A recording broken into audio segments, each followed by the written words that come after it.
to those made today in the Aheri Journal, which we shall hear about in one of the presentations. At the end of the conference, we intend to identify areas of common interest among the participants that will open doors for collaboration and partnerships. This is in line with the theme, the overarching theme of Aheri conferences of turning ideas to action. And I call us all to actively contribute, as I wish us all insightful and delightful deliberations at the Teach 2023 conference. I take this opportunity now to invite our elder and guide, Professor Chacha Naigoti Chacha, Chairman of Commission for University Education, and also Chairman of the Aheri Board. Karibu, Prof.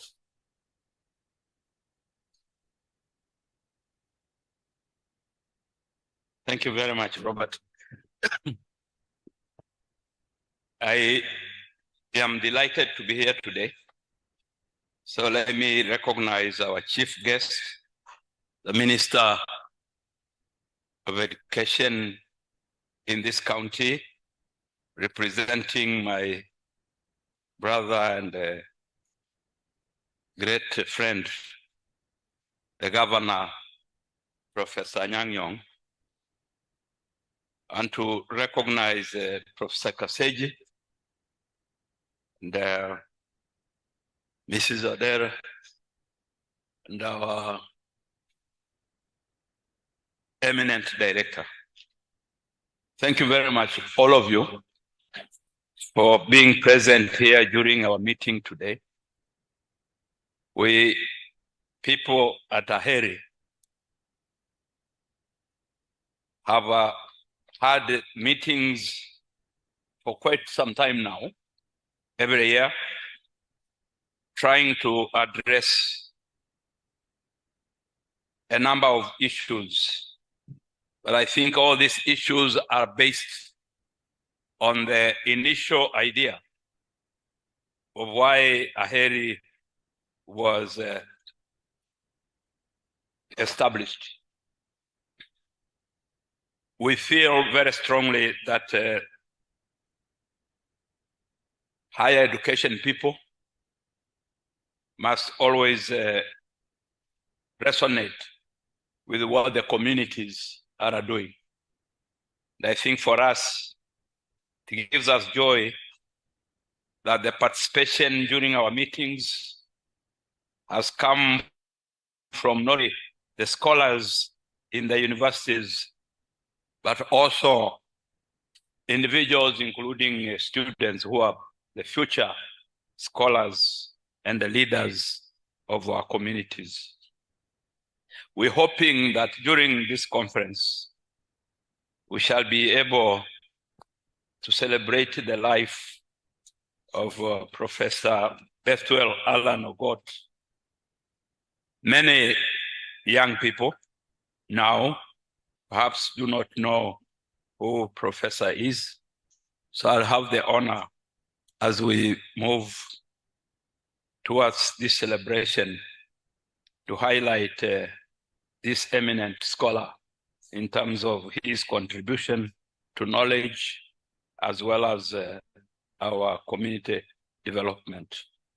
It's always great to appreciate the fact that some of his focus areas, history, has now been denied the right to grow.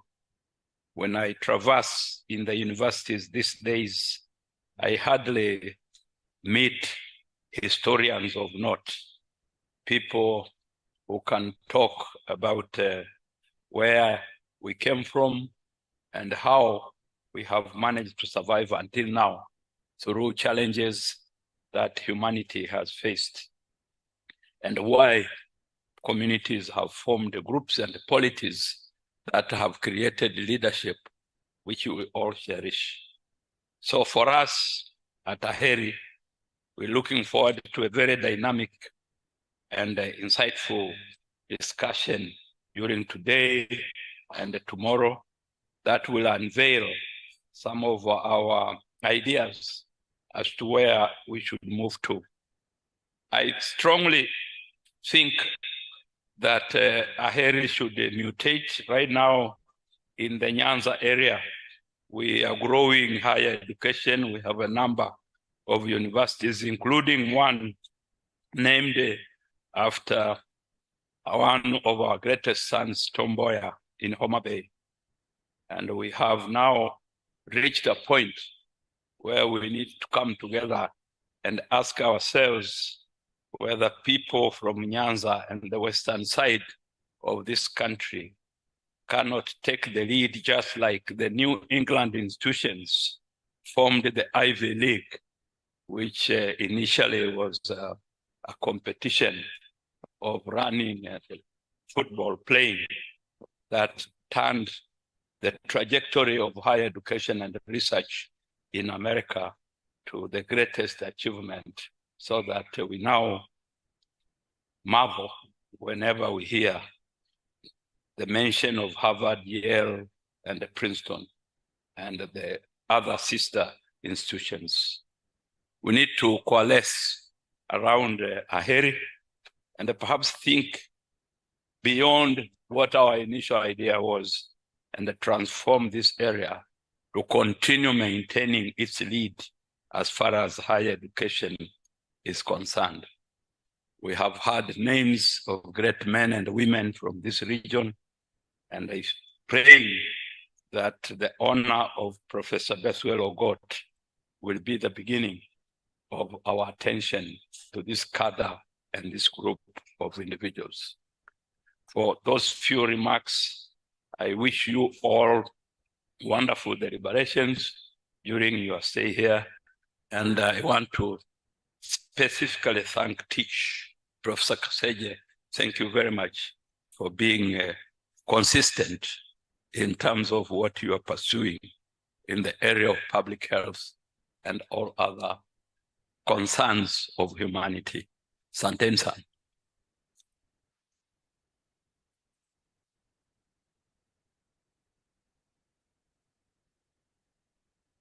Thank you. It is my pleasure now to invite our chief guest, the CEC, that is the minister in the county government representing our governor. And I guess he will have the message from the governor. I will ask the team to now transition to the other podium where the chief guest is supposed to address us.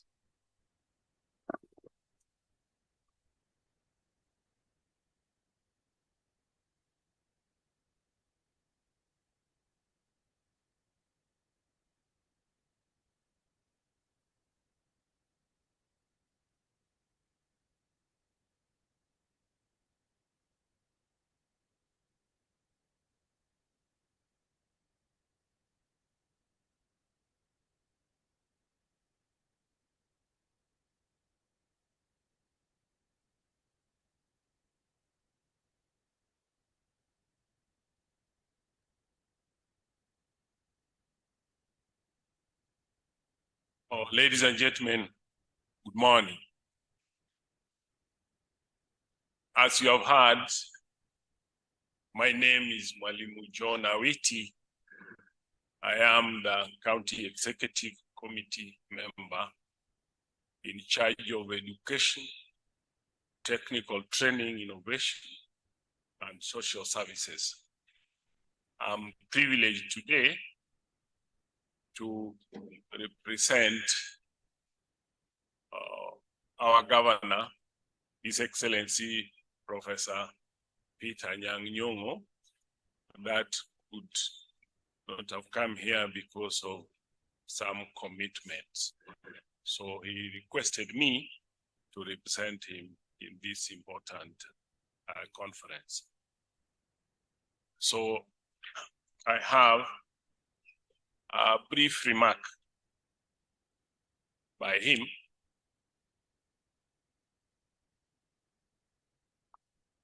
Says that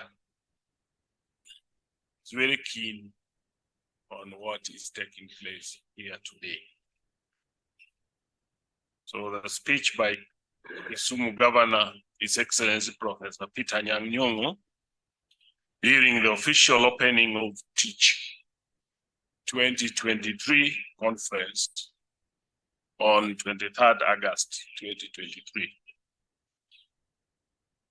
The chairman of the Commission for Higher Education, Professor Tich-Aheri. Chacha. Don't know why it is not Chacha Nyagoti. It's Chacha Nyagoti. Chacha. Very nice name.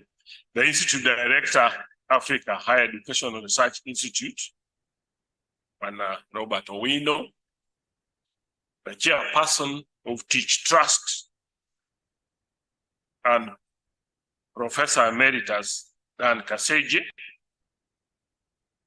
all delegates, ladies and gentlemen. I take this earliest opportunity to welcome all of you to Kisumu, one of the fastest growing intermediary cities in Africa. For those visiting us for the first time, we welcome you to take a little time off this conference to sample the beautiful scenery in this lakeside city and the many investment opportunities. I congratulate the Tropical Institute for Community Health, Teach, and the African Higher Education Research Institute, Aheri, for organizing this wonderful conference. In fact, Aheri in Luo means I love you. We love all of you and thank you for choosing Kisumu. In fact, this name here goes very close to the slogan of our governor. If you are here after mentioning Teach and Aheri, he could have said Tich-Aheri. Ladies and gentlemen, this is the first time in a long time we are having so many scholars and scholars at a single sitting under one roof, under one room with a common agenda. I don't know if our eminent professor of history, Bethuel Alan Ogot, is already here with us. I do a special salute for this towering scholar whose research and books have lived generations. Later in the day at 4 p.m., to be precise, we as the county government of Kisumu will be conferring a Lifetime Achievement Award, Professor Ogot, for the good work he has done to Kenya and the world. Kindly don't miss this occasion. Ladies and gentlemen, this conference, whose theme is transforming communities through partnerships, innovation, research, and development, has come at a right time. The theme is self-explanatory and thought-provocative. How do we transform communities through partnership, innovation, research, and development? These are four very weighty words, which one late politician would describe as kizungu kubwa if he was to wake up today. Yet the big words are expected to be the main drivers in transforming our communities and improving the livelihood of our people. In the presentation that will follow and during the plenary, we expect nothing but a changed conversation as our scholar examine these four words, one at a time, while linking them the transformation we expect for our people. For example, what is innovation and how is it related to transformation of communities? The details will come out in the subsequent presentations. But if innovation can help blue chip companies like Safaricom or commercial bank make abnormal profits, why can't we use it to transform small projects that offer lifelines to our parents, brothers, and sisters in rural villages? How about research and development? How do we use research to bring meaningful changes to our society? It is true that huge volumes of research findings pile up in the cells of many organizations. Researchers have done countless field studies in our communities. Some of these research outcomes, if implemented, could have changed the fortune of our people. A good example is Lake Victoria and its fisheries and other sub-resources, where thousands of researchers have spent billions of shillings, mostly on the sustainable use of the lake, which offers livelihood to over 14 million people in the East African region. Despite these researches, the people living around the lake remain poor as research findings gather dust in offices. Fish, the biggest resource in the lake, has become fishing has gone through massive radical transformations. The invasive and stubborn water hyacinth, fueled by loads of pollutants, is sucking life from the once blue clear waters, with a serious impact on health and livelihood of the communities. How can we transform this sad scenario through new partnerships, innovations, research, and development? Agriculture in the Nyanza region remains small scale as our communities continue to rely on food imported from the neighbors. What stops us from going commercial? Why can't we also feed our neighbors? How best can we transform our agriculture? This conference has answers. I leave you with the words of our award-winning British science fiction and fantasy author, Terry Pratchett, who once wrote, "The best research you can do is to talk to people." Let us talk to our people and hear their development needs. Thank you. Thank you very much, ladies and gentlemen.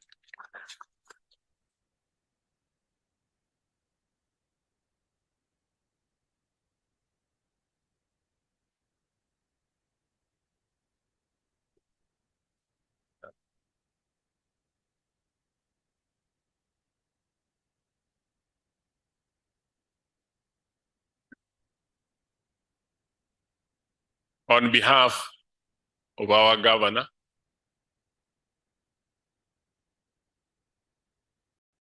based on the responsibility he has given me today,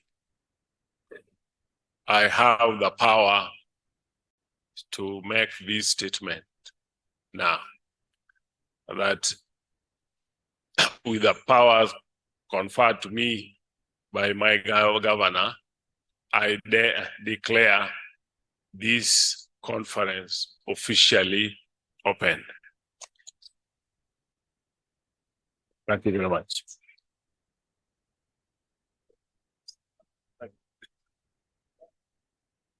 Thank you, Honorable John Awiti.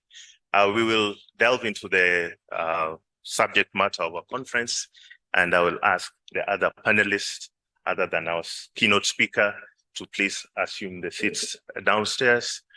It is now my singular pleasure to bring to us Professor Dan Kaseje, the chairman of Teach Trust, the premier director at Community Initiative Support Services, and also do we say instigator or initiator of Great Lakes University of Kisumu, Professor Karibu.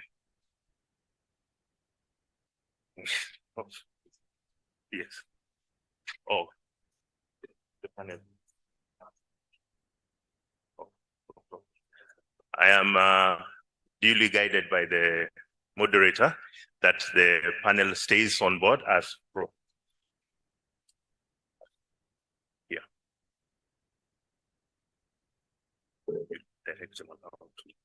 It's already given.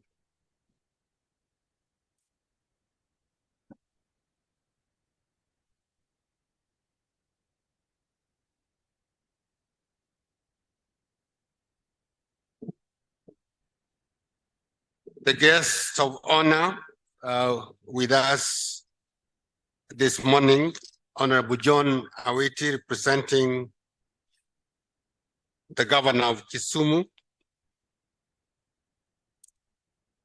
the chair of the Commission for University Education in Kenya, and chair of Aheri board, Professor Chacha Nyaigoti Chacha,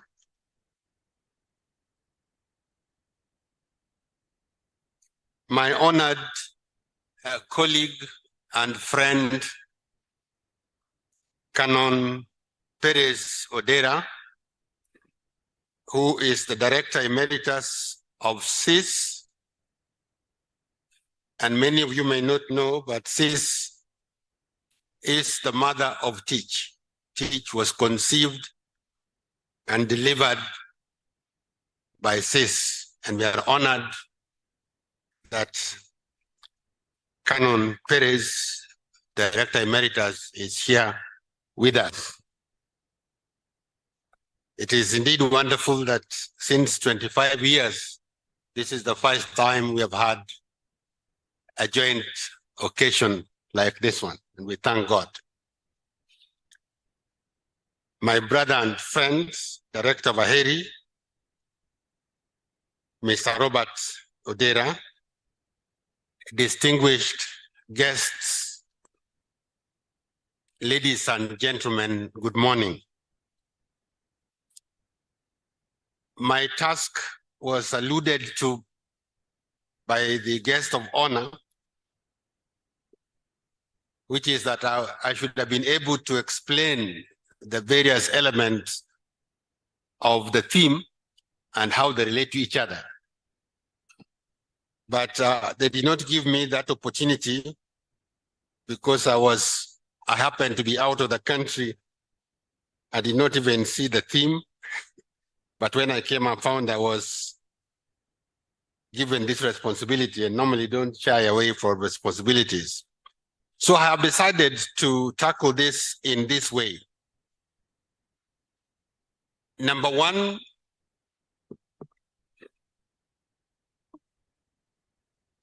I will reflect on some concepts by way of definitions of some of the terminologies that we are going to be using commonly during the conference. Then, since we are talking about innovations, innovative interventions and research, which we were reminded again by the guest of honor, are supposed to contribute the transformation of the situations in which people live. And yet, very often we find the intended transformation, the intended achievements are not often achieved. So I will try to highlight the context in which we are struggling to transform, to improve the situation of people, and to reflect a bit on some of the realities of factors that influence our success or lack of it. If that might add to our reflections as we shall be making presentations and discussing them. And then thirdly, I will want to reflect on some approaches that we have tried in Tich to improve the extent of success of interventions in communities.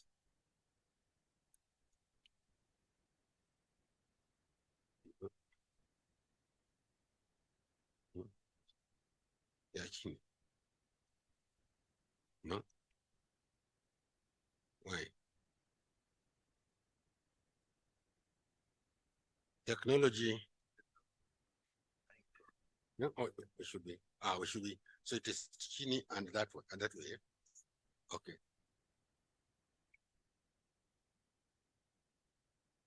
Okay.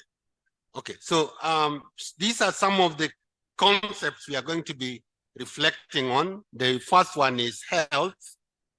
We are going to be reflecting on health mainly very often in this meeting. And so we need to have a common understanding of what health is. And WHO defines it as a state of comprehensive well-being, physical, mental, and social. We are going to be reflecting on the term community. And this, for our purpose during this meeting, we will consider a community as a definable group of people sharing beliefs, culture, and a context in which they struggle to achieve and maintain well-being. We will refer to community health, and by community health as an area of interest, we mean the community taking a lead which is recognized in ensuring an environment in which people can achieve and maintain well-being.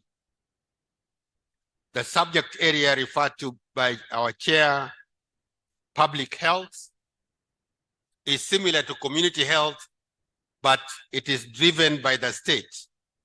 So it is the state and state officials ensuring an environment in which people can achieve and maintain health based on social contract.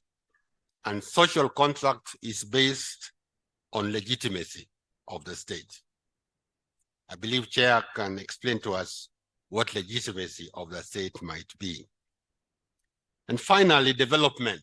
Development is a continuous improvement of people's situations in which they live and in which they make contributions to the achievement of their own selves, households, communities, and the state in general, as they continuously progress towards a complete realization of their potentials.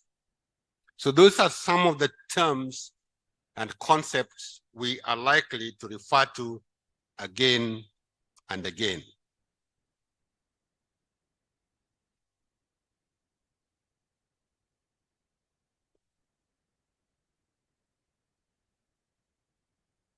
Now, the reason that we don't tend to achieve what we intend with our beautiful interventions, well thought out, sometimes very well resourced. The reasons we don't tend to achieve what we aim to is because the challenges facing our communities, the challenges facing people that make the context of life not as good as it ought to be, are complex, that cannot be understood in terms of simple linear cause and effect relationships.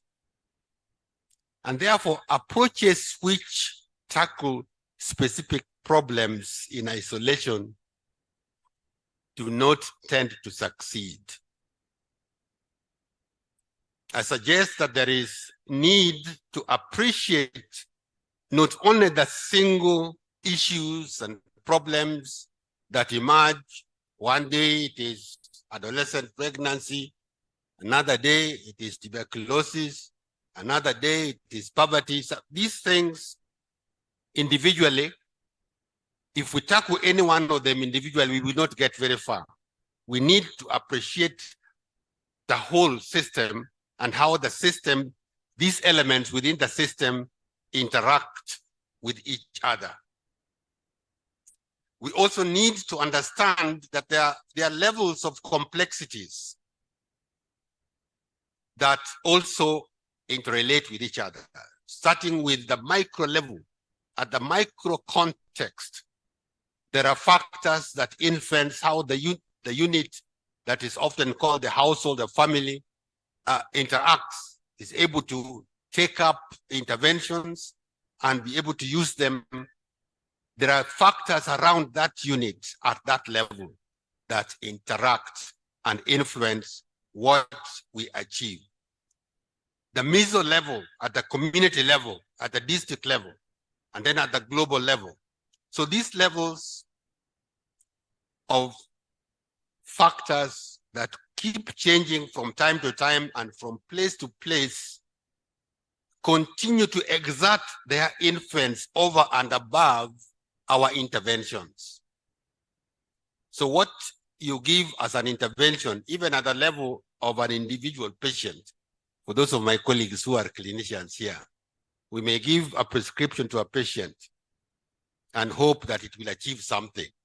But we have no idea all the factors that influence whether or not the patient will take up that prescription and how it will work in their context.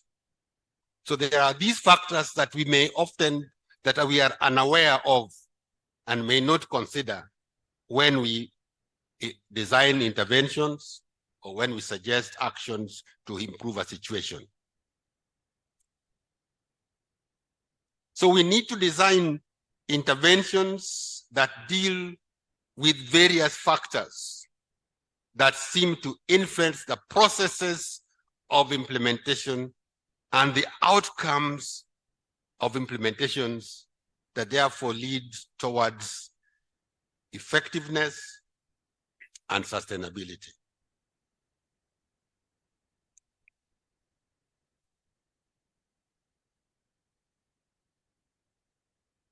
In terms of science, those who are able to see the screen, I'm suggesting a conceptual framework. Those of us who teach science, who teach research, talk about conceptual framework. So I have a simple conceptual framework there, which suggests that we have two levels that we must interrogate in terms of research. We need to answer two questions separately, but which are related to each other. The first question we ask about an intervention is about its efficacy. Is the intervention efficacious? In other words, does it have the characteristics to achieve what is intended? But an efficacious intervention or action or innovation is not automatically effective, because for it to be effective, it has to also address the social aspects that are referred to, those influencing factors that determine how it's going to be taken up and how it is going to be used. I believe we were very happy when at last, very quickly, a vaccine for COVID-19 was developed. But we'll also understand that people did not benefit as much because there was vaccine hesitancy. So the efficacy of the vaccine is not enough by itself. There are other factors that surround that efficacy. And in our studies, we have to answer the two questions. Question one is about efficacy. Does it have, can it work? Does it have the characteristics to achieve what is intended? And number two, does it work in real life? Because working in real life may be different. And we have a third question. If it is working in real life, can it work in many places? In other words, can it be scaled up? If it is working in real life, can it work for a long time? Can it be sustained? So you can see we can have an efficacious innovation, but which is not effective. Or we can have an efficacious and effective innovation, but which cannot be sustained for various reasons. Yeah.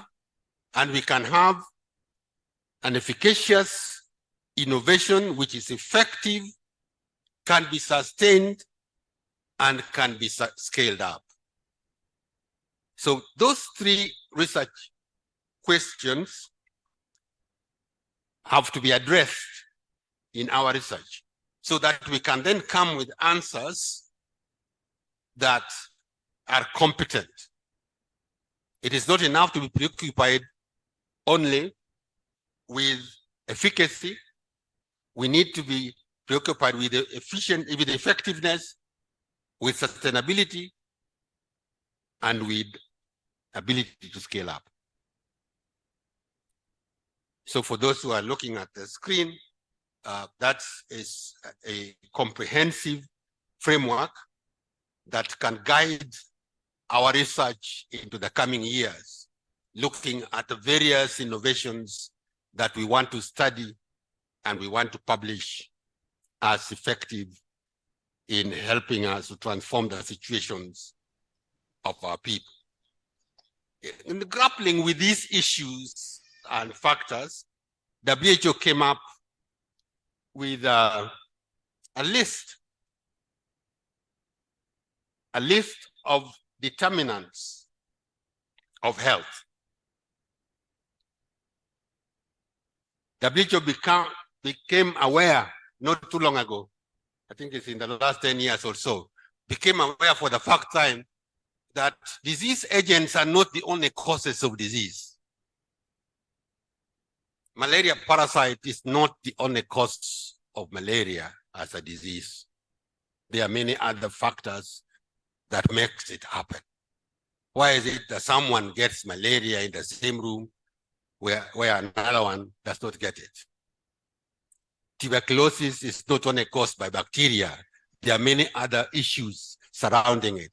So WHO came up with a list of determinants of health.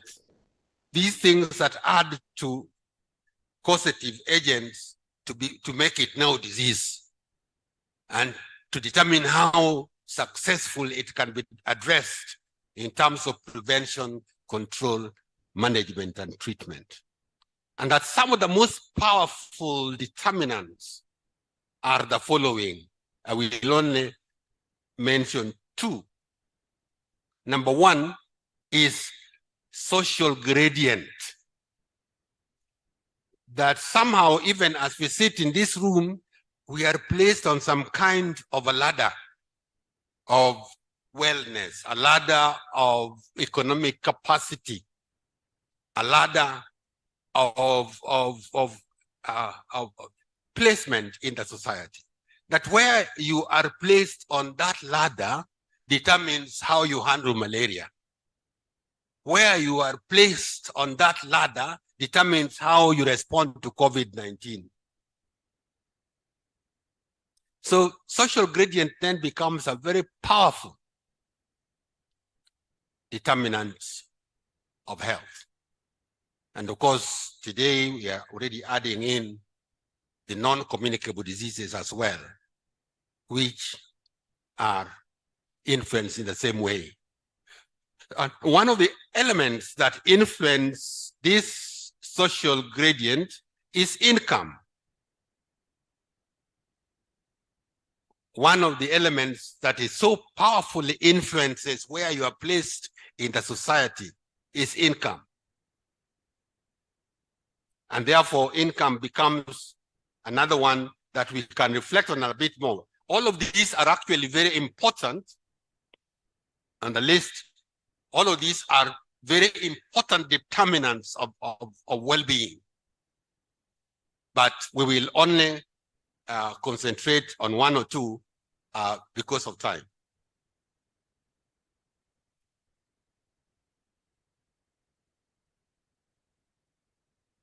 Because we are dealing with the issue of income, we developed this framework, which we use again in our research in assessing households.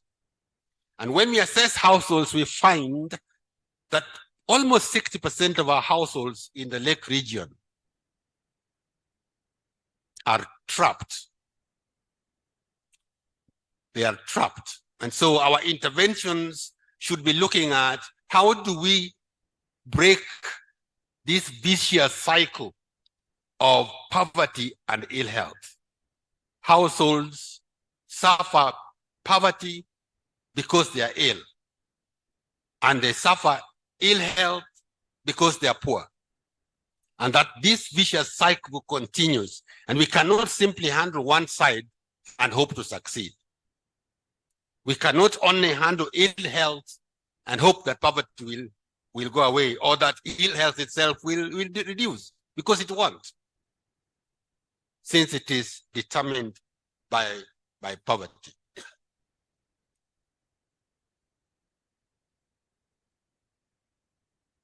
We are saying that poverty and ill health are intimately interconnected through a complex bidirectional relationship. Ill health leads to poverty through medical bills. You see why people, when somebody passes away, we raise money up to 2 million to be able to meet bills. The family that's left behind, it sinks even into deeper poverty. Ill health leads to poverty through the medical bills, through loss of wages, through reduced productivity, because our economy is labor intensive. If one is unwell, one becomes unproductive or less productive, therefore leading to poverty. And poverty, on the other hand, also leads to ill health because of inability to afford the means of life, inability to afford nutrition, sanitation, good housing in a good place, in a good environment. So poverty therefore exposes us to hazards that leads to ill health.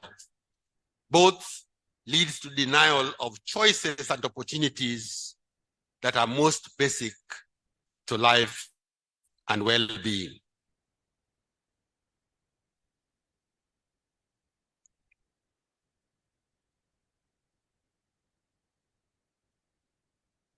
And therefore, we are proposing that our interventions ought to include a vital part of capacity building, that we ought to focus not so much on feeding people, but enabling people to have capacity to feed,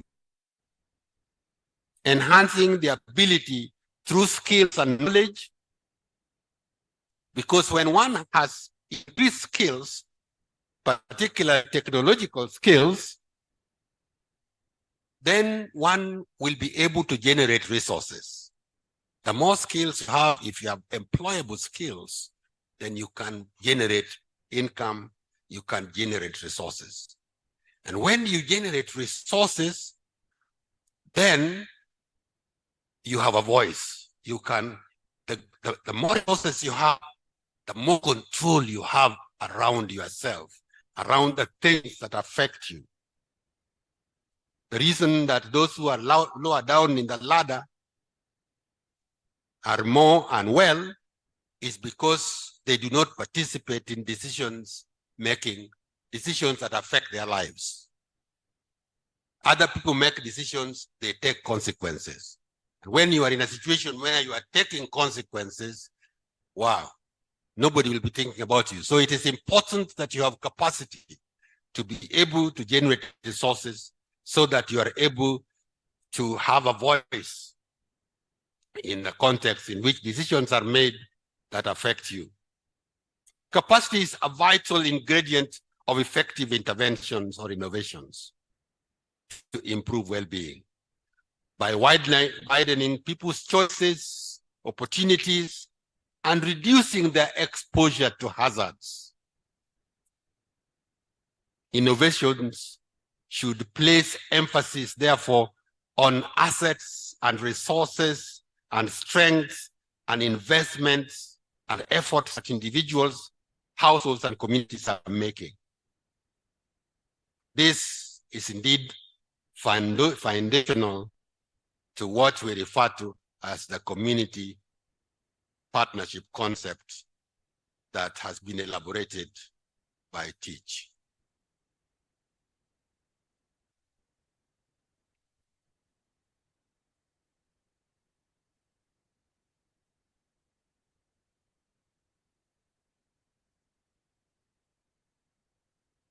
One asset that our communities have, in relative abundance is what I'm calling social capital. The horizontal and vertical associations between people and communities that enables them to collaborate with each other, to work together towards common goals. It recognizes the bonding ties that are needed for communities to have a sense of identity and common purpose. The vertical dimension enables some kind of collaboration in the ladder, along the ladder that I talked about, because that collaboration can then enable the change of the situation to those that are at the bottom of the ladder. A multidimensional approach highlights the need for a combination of bonding, bridging, and linkages, horizontally and vertically, in order to change the situation of people.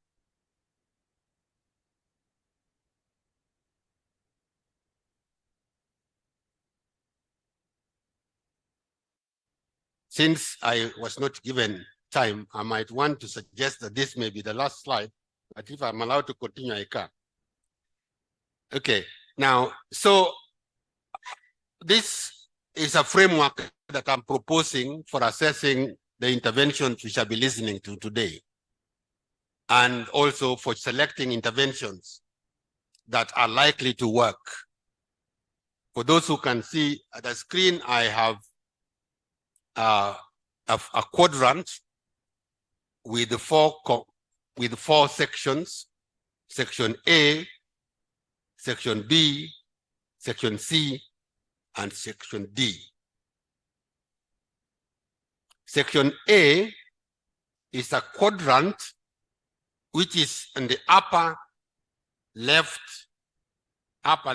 quadrant in this framework.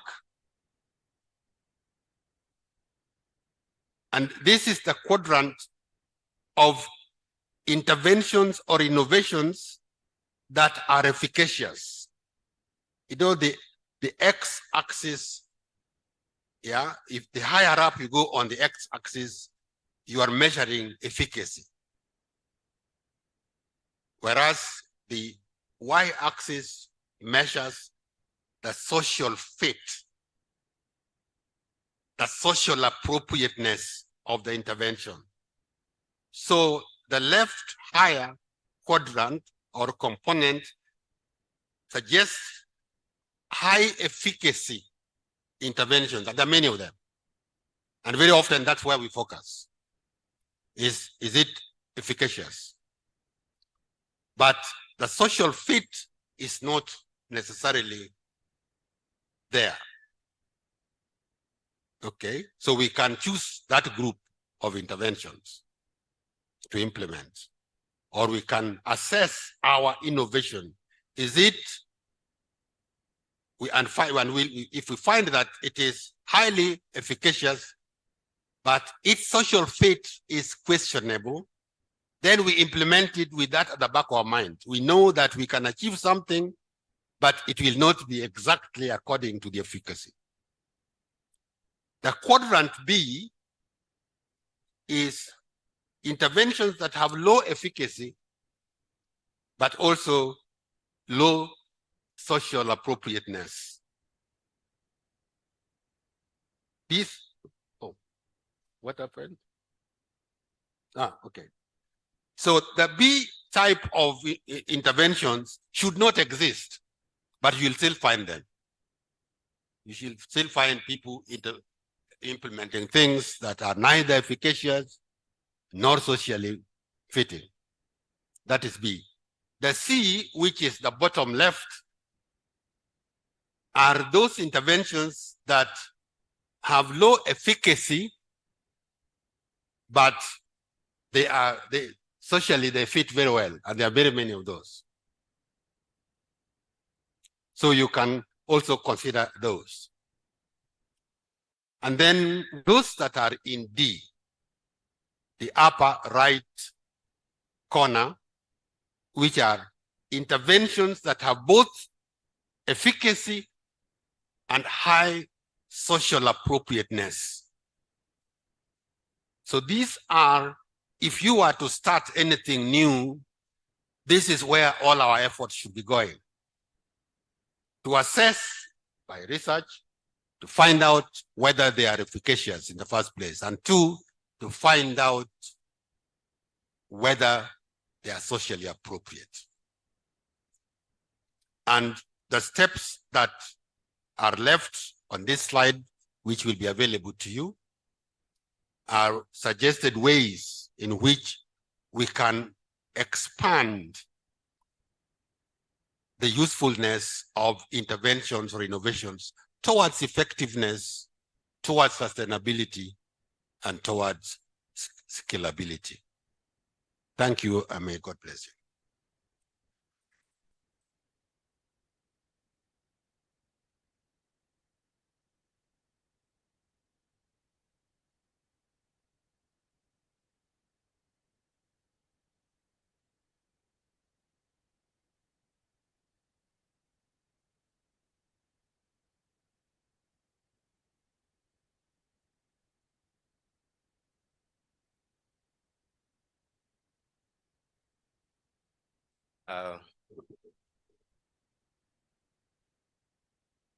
Thank you very much,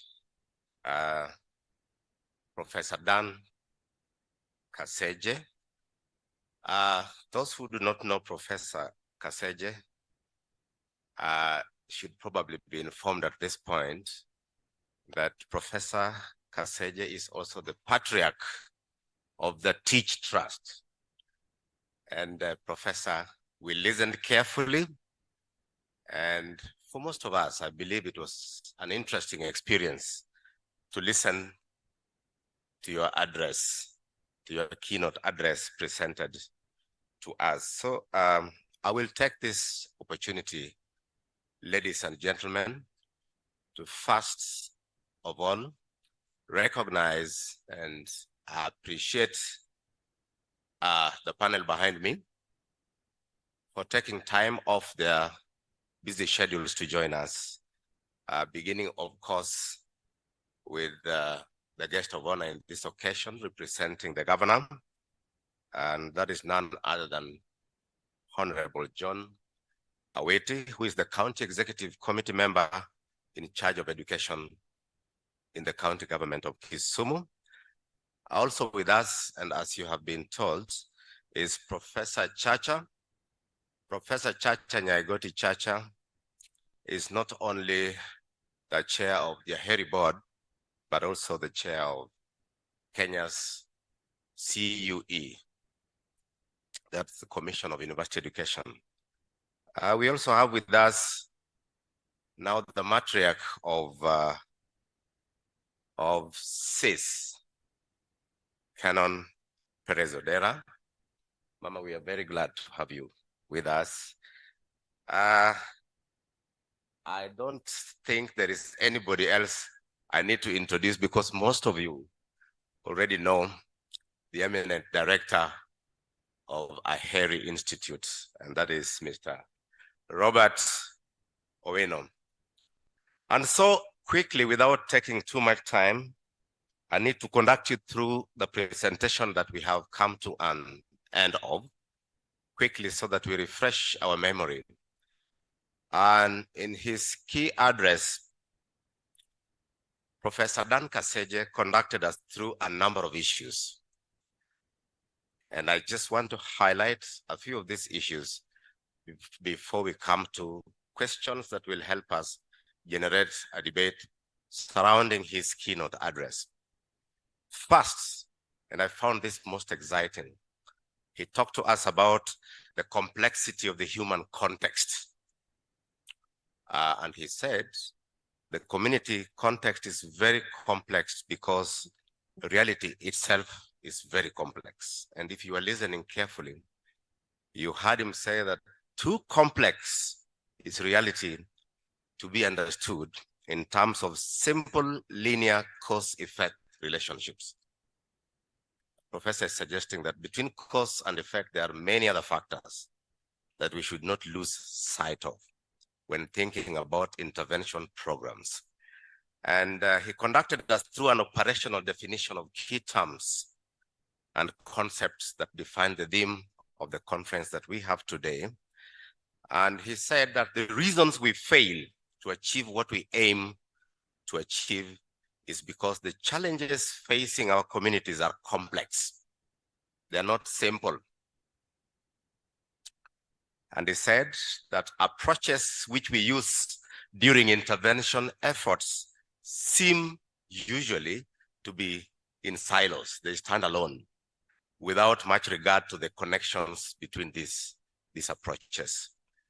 And he said that we need, therefore, to appreciate all elements within the system. And he pointed out that there are levels of complexities that relate with each other within a system that we must not lose sight of. So Prof said, we have to be aware of all factors when designing interventions. And accordingly, he suggests a conceptual framework that can therefore guide our research. And he suggests two levels that must be interrogated. And if I remember correctly, he said that when designing interventions, we must establish their efficacy. We must ask ourselves if these interventions really work.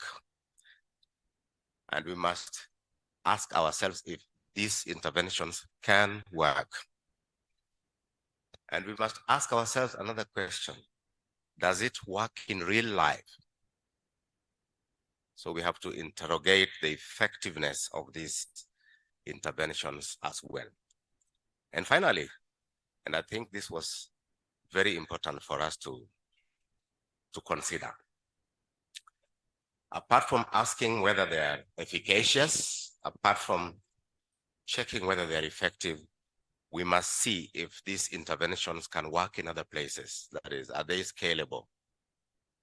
Because that is how we will bring real value to humanity.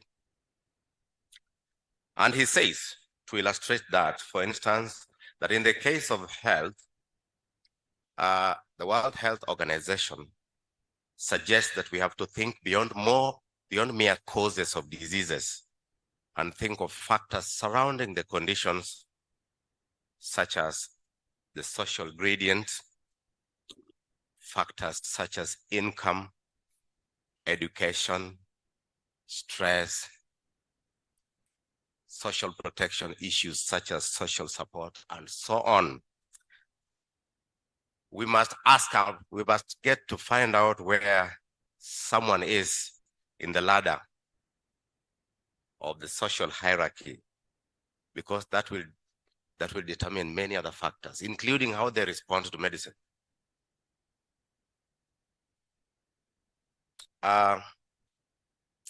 He also talked about trapped households, and trapped in the sense that they are locked within the vicious cycle of poverty and ill health And he said that poverty and ill health are intimately connected.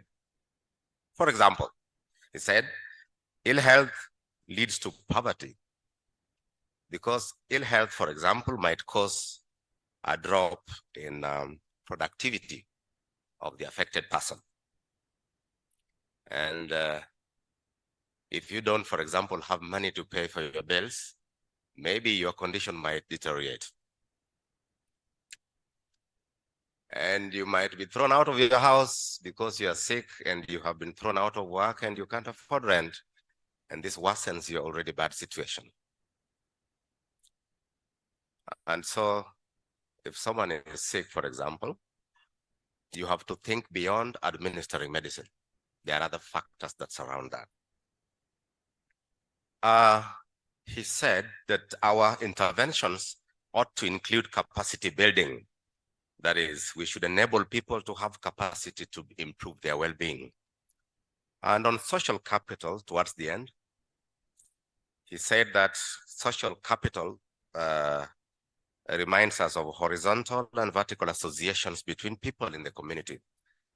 And he said that social capital creates linkages and the capacity to gain resources. I am personally reminded of a situation sometime in 2016. I traveled out of Kenya to take up an appointment in another country. And then I returned home after 1 year. And around that time, we had a funeral in the family. And when I arrived home, I realized that I had very few people to turn to help me. Practically, my social capital had dropped very fast within 1 year. Imagine if I stayed outside the country for 2 years, maybe I would have lost everyone around me. So social capital is very important. And he has reminded us of that fact. In his conclusion, while concluding his presentation, he gave us a model for selecting interventions with 4 quadrants featuring efficacy tied to the social fit. And it seemed to me that effective interventions should be both efficacious, but also socially appropriate. Ladies and gentlemen, I believe that this was a faithful summary of the presentation given to us by Professor Kasseje. And so I want us to take this opportunity to give him a round of applause. Can we clap for Professor? Thank you very much, Professor. I also noticed at this point that we have been joined by none other than Professor Madara. Professor Madara is the son to Professor Bethwell Alan Ogot, and that we are expected to feat later in the day. Professor, welcome. Thank you very much. And so I will take you quickly to the panel session involving mainly our panelists so that we interrogate 1 or 2 things regarding the keynote address.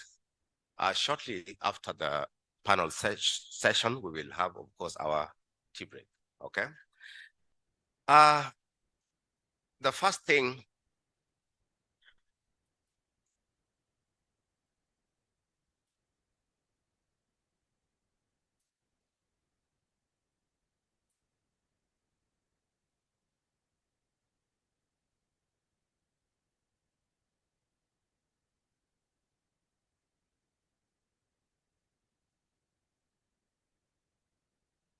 Okay, thank you very much for your guidance.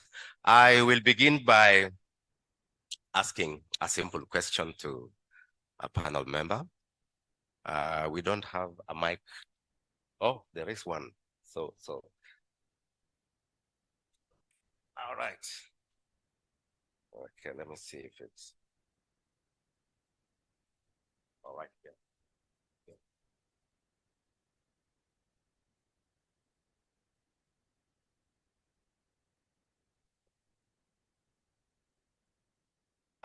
When you're thinking about formulating interventions, you're thinking about coming up with innovative interventions that will transform the lives of people in a community.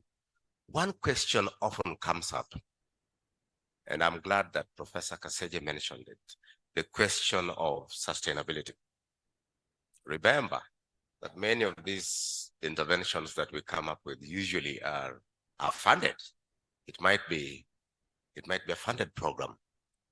And considering that funding usually come in cycles, and when the cycle comes to an end, what happens to the intervention? Does it continue or does it stop with the funding? And so I want to take this opportunity to ask Professor Chacha Nyaigoti Chacha something to do with sustainability. What happens to intervention programs after the funding cycle comes to an end? How do we ensure that these programs are sustainable over a period of time so that targeted communities are impacted properly? Professor Chacha. I think we start by appreciating the fact that we are human beings and that we are born, we pass through stages, and then we reach levels where we start feeling that we are going to stay here forever. By the time individuals start talking about their achievements in academia and research, for example, we want to give an example of animal production science, the veterinarians, and the traditional way of how the men and the families in the traditional African setup took care of the fact that one bull cannot reign in 2 age sets. So they talk about replacement stocks. And I think for us, the joy of those of us who are proactive is to appreciate the fact that the young people who are attending this conference are the future when it comes to discussing sustainability. Sustainability is entwined with society also. That knowledge sometimes has been perceived by some selfish individuals who purport to be great achievers as being individualistic and personal, to an extent that many people who are undertaking research right now, sometimes they hide in their silos and not talk to others. They don't expose what they are doing to the mentees and the young people who might be reading under them, or colleagues, including both contemporaries and seniors. Sustainability entails knowledge that is communal, that is going to be understood by all the people who are concerned, so that when the leader is not there, they will automatically emerge another leader who will take charge of the undertaking and the enterprise.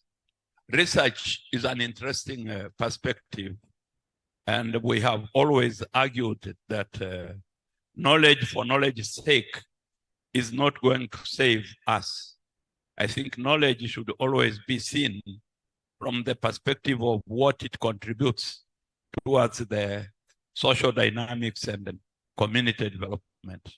And that's why the meeting today makes a lot of sense, because we are trying to instill in the young upcoming scholars the idea of engagement, that while you are pursuing your research interests and your academic perspective, you must take care of how it impacts on the other people around you, right from those who are close to you, whom you share the academic and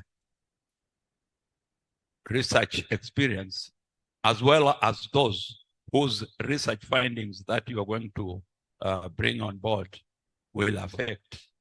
we have seen quite a number of great researchers doing great work in villages and communities and going back to their universities and getting degrees or getting promoted.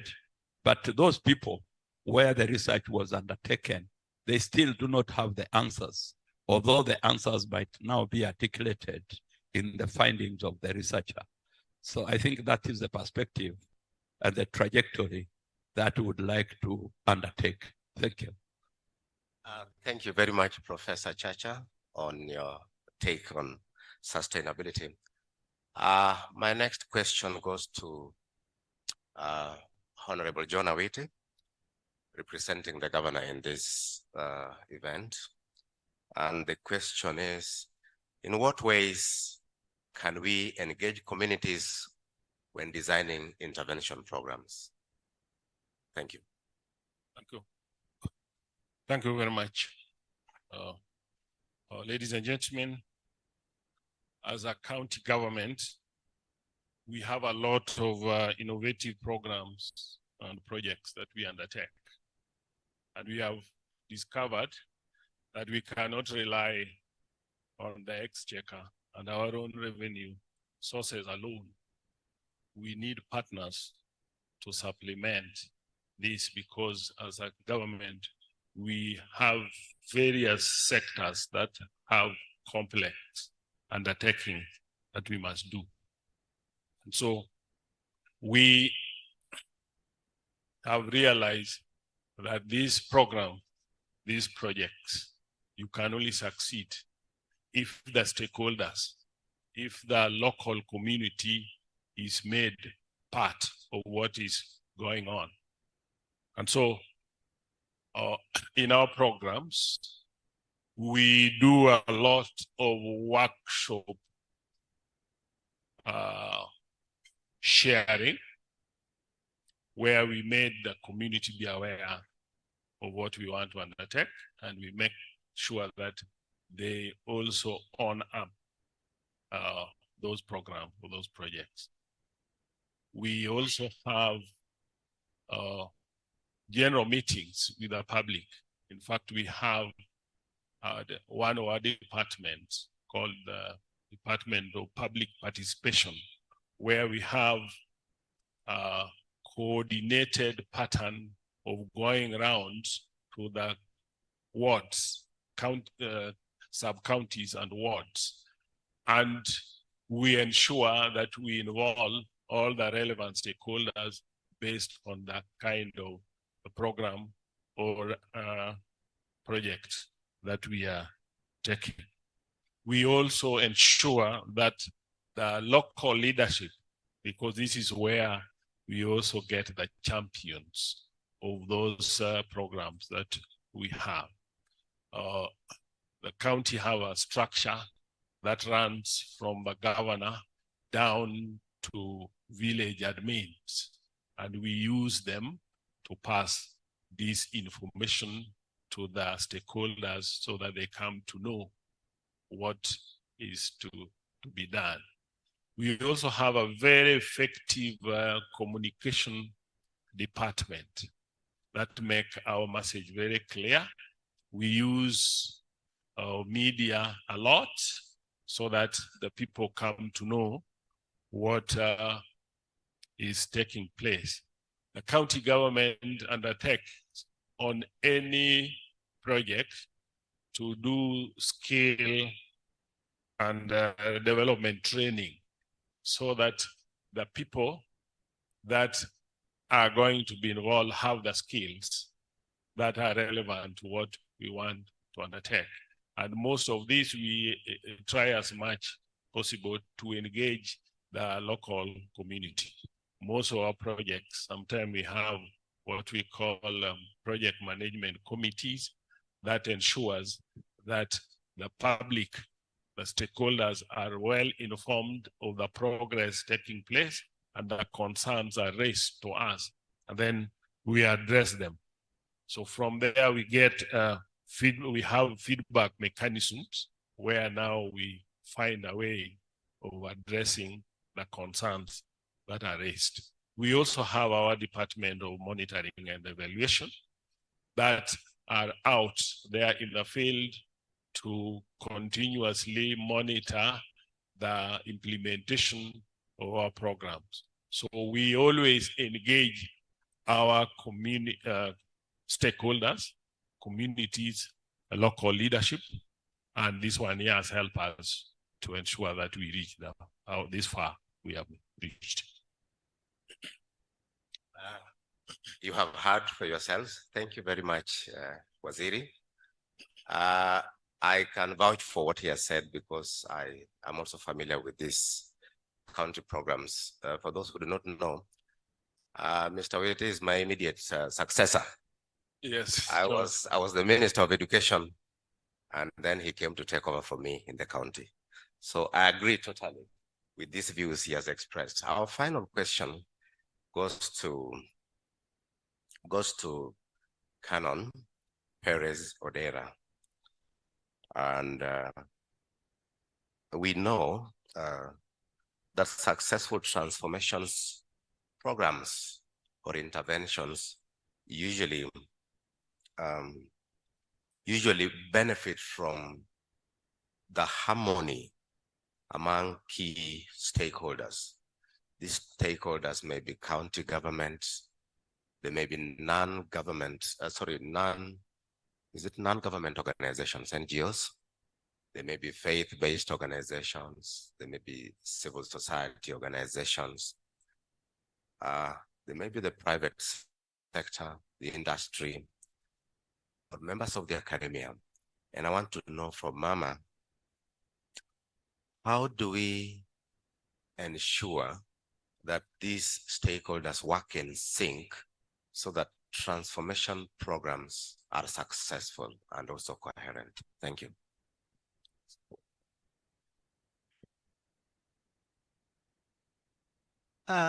Thank you very much. I would like to refer to a point that has been raised by a number of people or a number of speakers here, and that is the target group that we talk about. Those who would be consumers of the information of the development strategies that we are talking about. That is one point which is very important. How well do we know the target group, the consumers of whatever we are coming together to present? We need to know their values. We need to know their aspirations.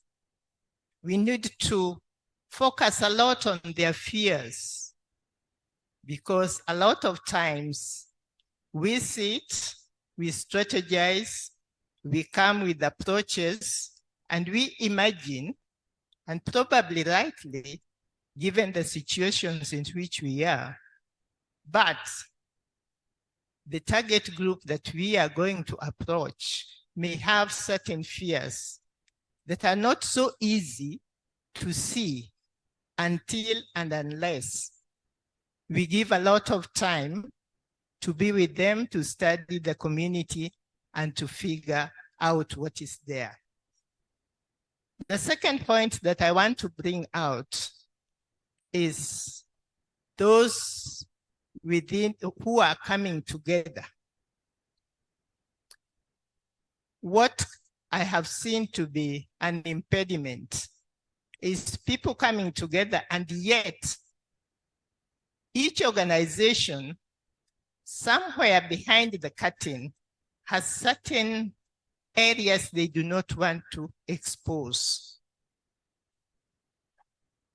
There are also organizations that come up feeling that they are the ones that know, and especially the academicians, and especially from the universities.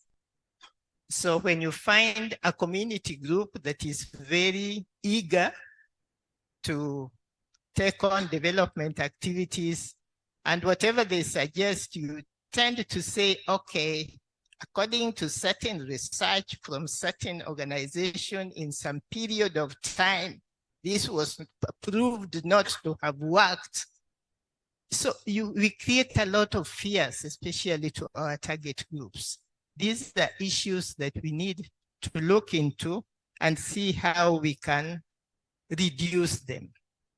There is also the issue of trying to outshine the others within the partnership. And this is very great, actually.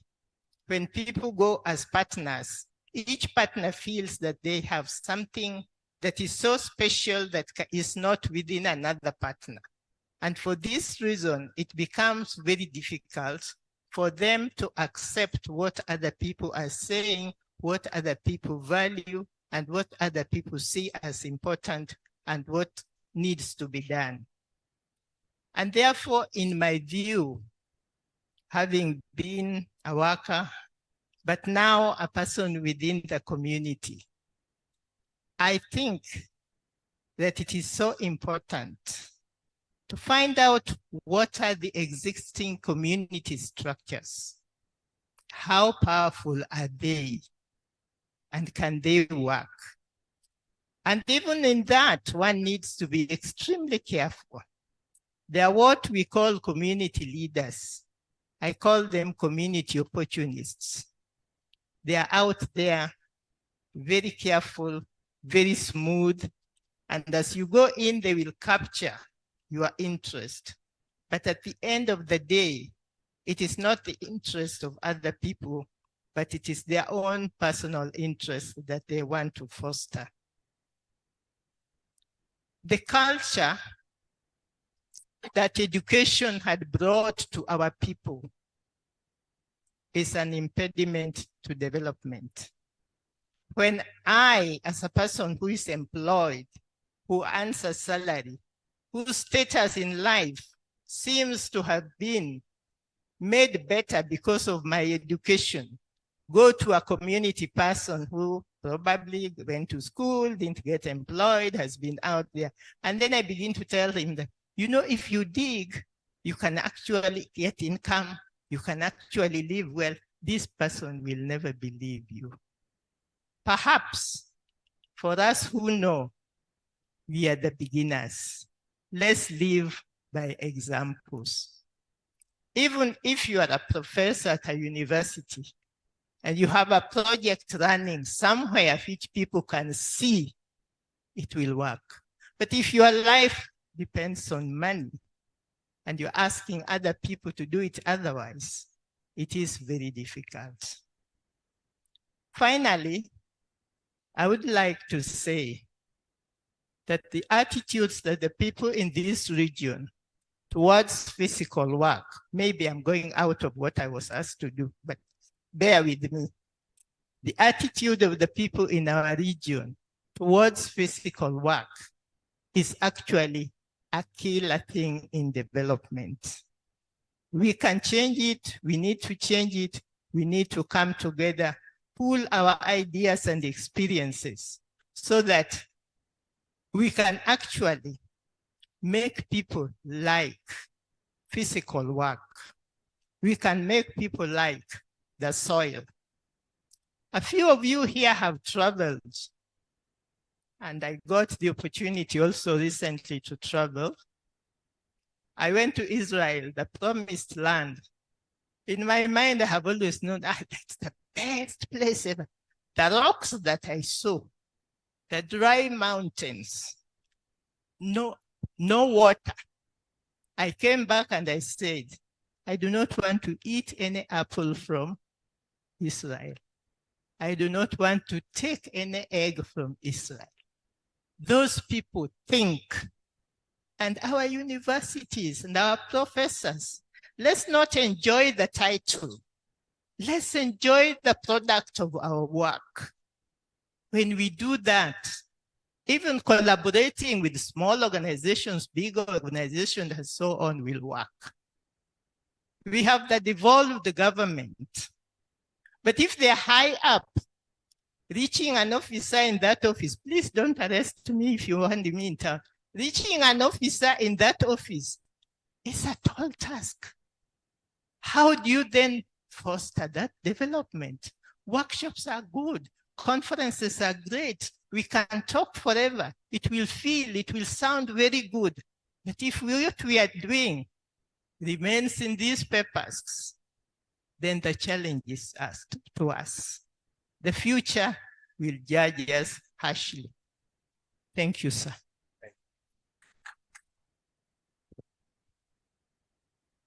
Thank you very much. Food for thought. That is something we need to really think about. I also had the occasion, Mama, to visit Israel in 2019. And I also came back home really thinking that there's something they get right, that we don't get right. We have everything, but we are not doing as well. Thank you very much. So I will give two people, because we are pressed by time, from the floor to ask any question related to responses we have received from the panelists, or to ask any question related to the keynote address that was given to us by Professor Dan Kaseje. Do we have 1, 2 people? I would have loved to have a man and a woman, not a woman and a woman, or a man and a man. Who is ready? Thank you.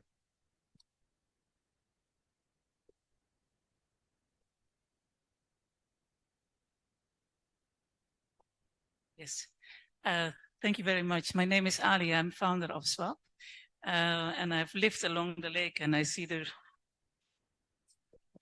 very beautiful. And because of so much fish eating, I think we have a lot of professors here.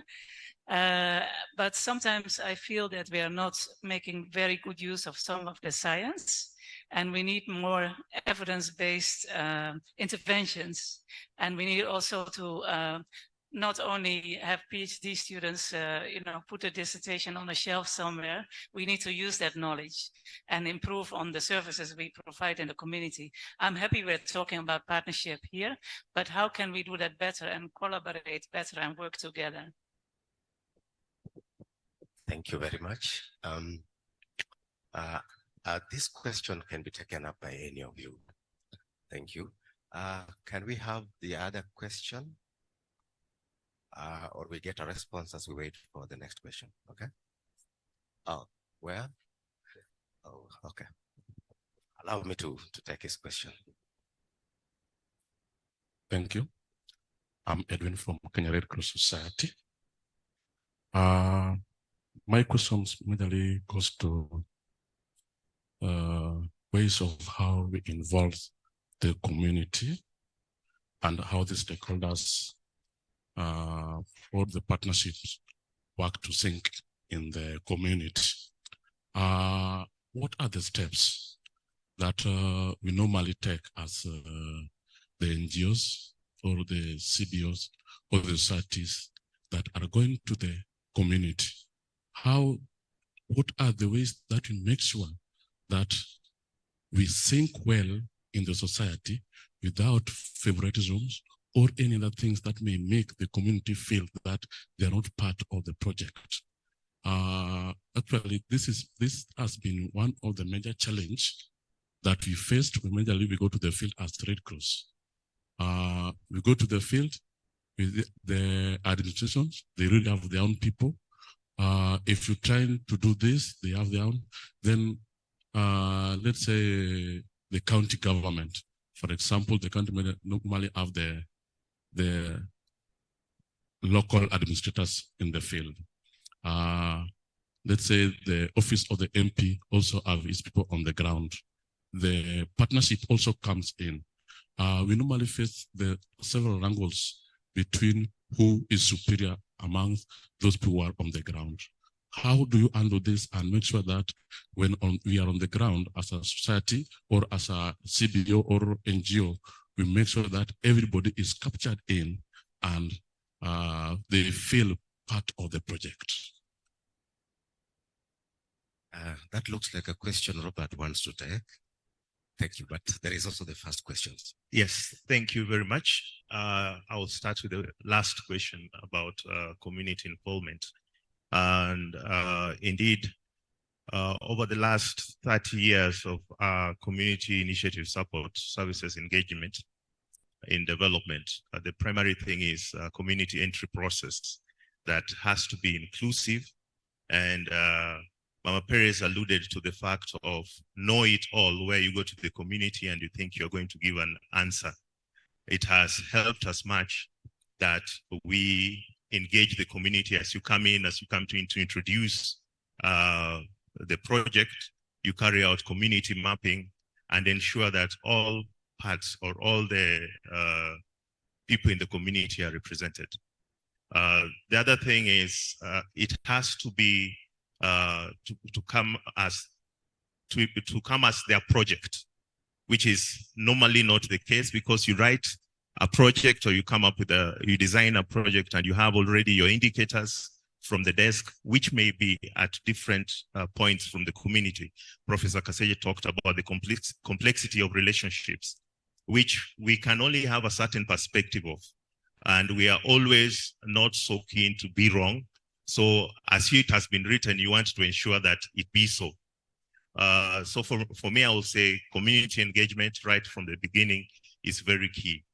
I think Anne was alluding to partnership and how we ensure that we, as academicians, come down from the ivory tower to what is practical. And the overarching theme for Aheri is ideas to action. And in time, we will also share with you how we do this. We don't want the conferences and workshops and colloquia to be very academic, where you just quote, but also build on the local knowledge or indigenous knowledge, because we believe that they also have something to contribute. The other thing is, let us start with what we have. Let us start from where we are and then move forward. And if we approach this in a not yet very simplistic way, but accept the people where they are and build up from that. As Aheri, this is what we are doing, where our conferences and workshop always ensure that we have a representation from industry, a representation from government, and then the academia, because they are all intertwined and necessary in what we call the triple helix as a beginning and as a sustainable approach to development. Maybe the other panelists will want to say something. Okay.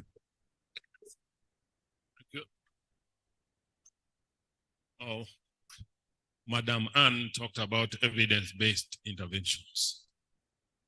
And I would want to say that as a county, we are now trying to use what we call multi-sectoral approach to most of these programs and projects.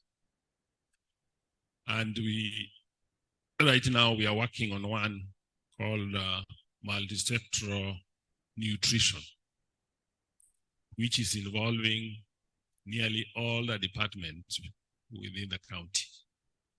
But the most prominent ones are the health department, agriculture, water, education, and social services areas. And when we went deep in this, we involved so many other stakeholders and partners. And we went further to engage the academia, but we engaged Maseno University. And we discovered that there's a lot that the universities, the research from our university need to do. And I think I would want to challenge the universities. Please ensure that those research findings can now get their place in the community. Because here we were dealing with issues on the stunted children at ECD level, where the nutrition is key in the development of their brain and general growth of their body. And it has come out that the health is supposed to do their part. The agriculture is supposed to provide the food variety. The water is always essential in human life. And education is handling these children. And we have gone to extent of training the teachers now to measure growth and weight, and where they get some challenge, they inform the medical officials to handle that. And we have come to realize that the nutrition department at Maseno University become very handy and is what help us make a breakthrough in this. So it's very important that our research work at university is made available.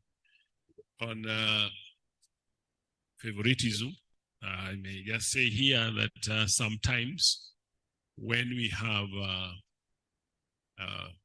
partners that are involved in some complex programs, sometimes we are constrained because they do feasibility study, and that the outcome of feasibility study dictates the areas of choice that they place. So we, as a county government, would want equity in all these activities we do. But when a feasibility study comes out that it is viable at this particular point, sometimes we find our hands are tied and we may not force to take it to another place. Thank you. Thank you very much, Waziri. Let us have a round of applause for all of us. I will refer you to your programs briefly. You will notice that we have cleared the first session, but we have just one or two things to do. We want to appreciate our guests briefly. Joan and Sharon, please come close so that you conduct us through this. Immediately after that, the panelists will have a photo session. And then I think they can give a brief media address, which will be held back there. We will ask the panelists to move there at some point. For the rest of us, we will prepare to go for the tea break. Okay. Yes, so you can sit on, but first of all, you'll witness this occasion, and then when the point that we will go for the media briefing, you can proceed to the tea break.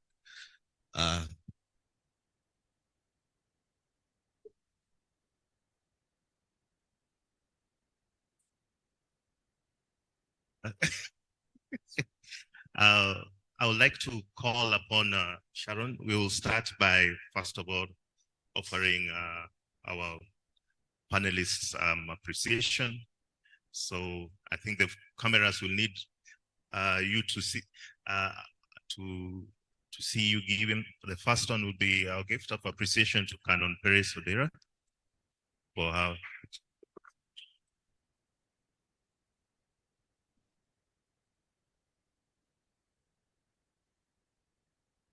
Ladies first. The next will be to our chair, Professor Chacha Nyagoti Chacha.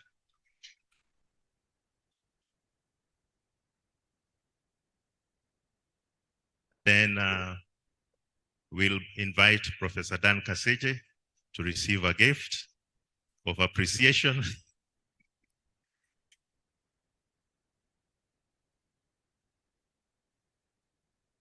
I would like to hold on to our chief guest, because if you give him, he might run away.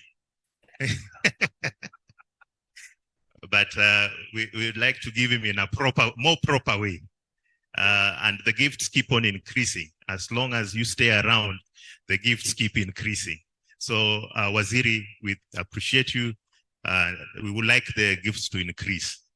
I will then now invite the panel to stand in front for a photo session. All the panelists, please. Then after this, we will move to the back of the hall for media briefing.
I dismantled them, trying to see what was in.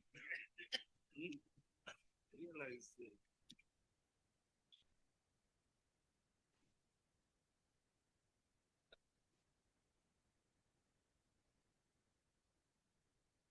Okay, the rest of us can proceed for tea.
Hey, so this is Dishant from Unica University Common Application. I recommend you to watch AAU television. AAU TV is the place to be for every person in higher education in Africa. Better be there or be nowhere. Continuez de regarder la télé et surtout sur le AAU. Keep watching it and it will change the way you interact with higher education on the continent.